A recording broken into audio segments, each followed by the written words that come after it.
Welcome my channel Mithila जी की दुनिया। दोस्तों, आज हमने देखिए ये कटहल का अचार बनाया है, बहुत ही टेस्टी। मेरे घर में बहुत पसंद किया जाता है ये कटहल का अचार। तो इसमें बिल्कुल पानी नहीं छुआया गया है और ऐसे ही मैंने इसको स्टीम किया है। और इसमें हरा मिर्चा भी नहीं पड़ता, हरी चीज़ कुछ भी हम नहीं डालते हैं। ये एक कम से कम 1 साल आप इसको रख के खा सकते हैं। तो मैंने ऐसे ही बहुत सा कटहल 2 कटहल बना के रख लिए हैं। तो ये वीडियो अगर आपको अच्छा लग रहा तो चलिए देखिए मिथिला जी की दुनिया, और आप भी बनाइए ये कटहल का अचार। और मेरी एक रिक्वेस्ट है कि लाइक शेयर और सब्सक्राइब कीजिए। धन्यवाद। ये देखिए दोस्तों, हम चल रहे हैं बनाने का अचार। कल कटहल ले आए थे, अच्छा लग रहा तो ये उसी का अचार बना हुआ है। देखिए कटहल को मैंने बड़े बड़े पीसों में काट लिया है और इसके बाद इसको स्टीम कर लिया है, यानी भाप में पका लिया है। इस कटहल को आप पानी में मत उबालिए, पानी में अगर आप उबालते हैं तो आपका अचार पूरा 1 साल नहीं सुरक्षित रहेगा। इसलिए मैंने इसको भाप में पकाया हुआ है। और भाप में पकाने के बाद थोड़ा शाम हो गई थी तो इसको हम पंखे की हवा के नीचे डाल दिए हैं। और सूखने के बाद इसमें मैंने थोड़ा सा हल्दी, नमक और मिर्च लगा के रख दिया था। अब ये देखिए सवेरे उठ के मैंने इसमें मसाले मिक्स किए हैं। ये मेरा पचफोरन है, हल्दी है, धनिया है और जीरा है, सौंफ है, कलौंजी है। अब इसके बाद ये देखिए इसमें हम डाल देंगे ये कश्मीरी मिर्च कलर के लिए। ये कश्मीरी मिर्च पड़ गई कलर के लिए। और इसमें हम डालेंगे थोड़ा नमक। दोस्तों, अचार का मतलब होता है नमक तेज, मिर्च तेज, जबकि हम लोग नमक मिर्च कम खाते हैं, लेकिन अचार बनाया है तो नमक मिर्च थोड़ा तेज चाहिए। हल्दी डाल दिया है और इसमें थोड़ा सा तेल डाल के सारे मसालों को हम इसमें मिक्स करेंगे। ये देखिए, और ये अमचूर पाउडर, बहुत से लोग इसमें सिरका डाल देते हैं, व्हाइट विनेगर डाल देते हैं, लेकिन मैं अपने बिल्कुल माँ की स्टाइल से बनाई हूँ। सिर्फ अमचूर डाला है, आधा पैकेट अमचूर। 2 किलो करीब अचार है और इसमें मैंने आधा पैकेट अमचूर डाल दिया है। अमचूर से इसकी खटास आ जाएगी। नमक है, मिर्च है, अमचूर है।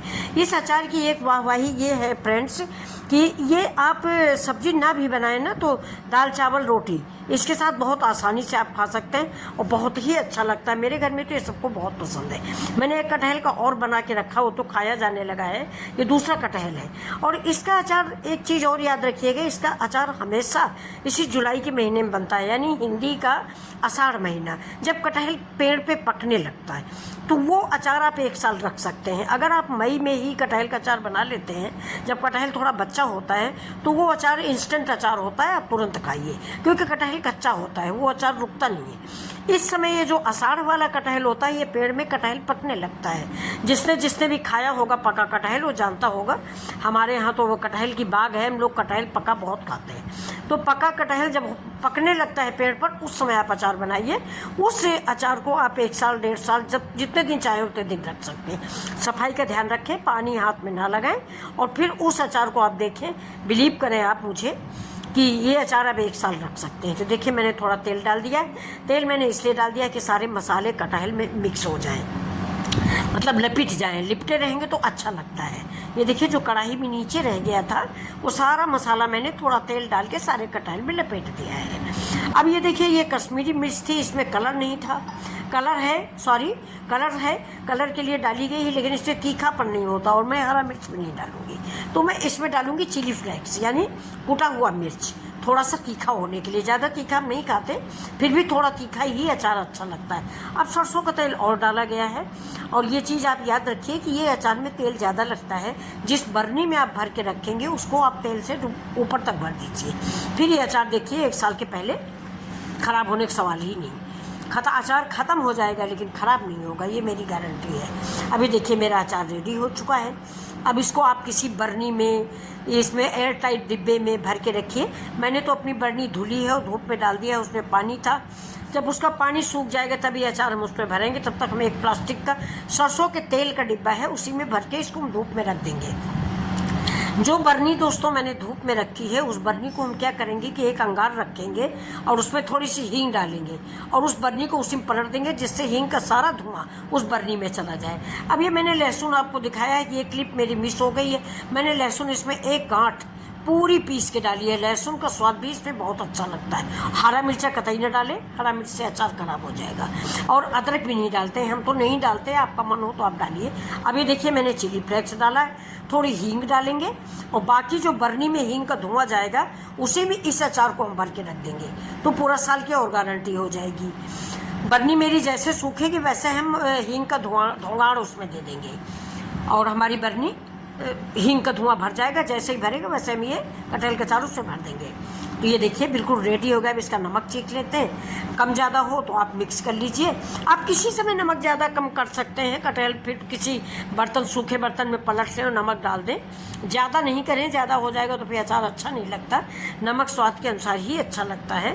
तो ये देखिए, अगर आपको हमारी ये रेसिपी पसंद आ रही हो तो प्लीज़ एक लाइक शेयर सब्सक्राइब करें। बहुत मेहनत लगती है, आप लोगों से बात करना अच्छा लगता है। और कटहल का अचार तो फ्रेंड्स मेरे घर में बहुत सभी लोग खाते हैं, सबको बहुत पसंद आता है। इसमें देखिए बहुत से लोग आम डाल के बनाते हैं, मैंने आम भी नहीं डाला है और ना हरा मिर्चा डाला है। आम वाला भी बनाएंगे, वो आपको दिखाएंगे। वो हमारे यहाँ हमारी बेटी बनाती है, लेकिन हम तो आम वाला नहीं बनाते। ये मेरी माँ की डिज़ाइन है। मेरी माँ ऐसे ही बनाती थी और मेरी ससुराल भी बेचती थी। अब तो माँ रही नहीं तो कौन भेजेगा। तो ये देखिए, अब ये इस डिब्बे में मैंने इस अचार को भर दिया है और इसको किसी साफ कपड़े से बांध के, ढक्कन नहीं लगाएंगे। ढक्कन अगर लगाएंगे तो पसीज के पानी इसमें जाएगा। इसको आप सूखे किसी कपड़े से डिब्बे को बांध दीजिए और बांध के 2 दिन धूप दिखा दीजिए। 2 दिन के धूप के बाद ही ये कटहल खाने वाला हो जाएगा। वैसे भी ये कटहल खाने वाला है क्योंकि ये कटहल 80% पका हुआ है। और फ्रेंड्स, ये बात भी आपको मैं फिर से याद दिला दूँ, कटहल बिल्कुल से नहीं पकाइएगा। कम से कम 85% ही पकाइएगा। 10-20% उसको नमक और मसाले के साथ धूप में पकेगा तो उसका स्वाद बहुत ही अच्छा आता है। इसलिए आप ध्यान रखिएगा कि 80% से ज़्यादा मत पकाइएगा, है, और बाकी धूप में पका लीजिएगा। ये देखिए, अचार मेरा रेडी है। अब मैं डिब्बे में पैक करके इसको, अभी आज दोस्तों धूप बहुत निकली हुई है, मैं इसको सफ़ेद कपड़े या किसी भी कपड़े से बांध के धूप में रख दूंगी और इसमें धूप लगती रहेगी। 2 दिन बाद ये अचार जो है खाने वाला हो जाएगा। ये देखिए, अब इसको आप पराठे से खाएं, दाल से खाएं, चावल से खाएं, किसी चीज़ से खाएं, बहुत अच्छा लगेगा। और आपको अगर ये अचार पसंद आ रहा है प्लीज़ तो मेरे वीडियो को लाइक शेयर और सब्सक्राइब ज़रूर करें। तो फिर मिलते हैं आपसे ऐसे ही वीडियो के साथ। और कमेंट में भी बताएं कि आपको ये वीडियो कैसा लगा। अगर अच्छा लग रहा है तो लाइक शेयर करना ना भूलें। ये देखिए, देखने में ये कितना खूबसूरत लग रहा है। हमारे घर में तो एक लोग अभी खड़े थे तो कहने लगे कि अरे माता जी, अचार तो देखने में इतना अच्छा लग रहा है कि लग रहा है अभी पराठे से खा लूँ। हमने कहा बिल्कुल बेटा, ये अभी भी आप पराठे से खा सकते हो क्योंकि ये 80% से ज़्यादा कुक है। ये देखिए, मसाले सारे भुने पिसे हैं। मसाले को मैं फिर रिपीट करती हूँ, धनिया, जीरा, सौंफ,